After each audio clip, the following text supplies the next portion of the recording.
আগামী শনিবার ফের জাতীয় লোক আদালত বসতে যাচ্ছে। ওই দিন নিষ্পত্তির জন্য 17,938 মামলা আদালতে উঠবে। এটি এবছরের দ্বিতীয় জাতীয় লোক আদালত। সকাল 10টা থেকে শুরু হবে আদালতের কাজ। হাইকোর্ট ছাড়াও রাজ্যের সব জেলা এবং মহকুমা আদালত চত্বরে লোক আদালত বসবে। রাজ্য আইনসেবা কর্তৃপক্ষের সদস্য সচিব ঝুমা দত্ত চৌধুরী সংশ্লিষ্ট মামলা নিষ্পত্তির সুবিধা নিতে সবাইকে অনুরোধ করেছেন।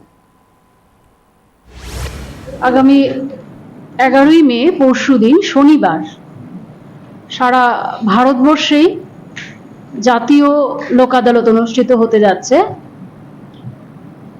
আমাদের রাজ্যেও as per guideline of NALSA, national legal services authority, আমরা এই বছরের দ্বিতীয় জাতীয় লোক আদালত অনুষ্ঠিত করতে যাচ্ছি।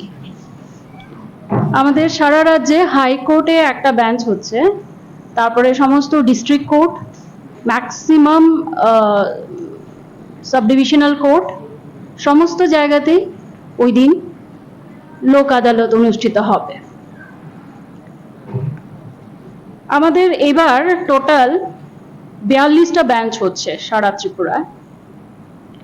তার মধ্যে টোটাল 17,938 মামলা তোলা হবে সেই দিন।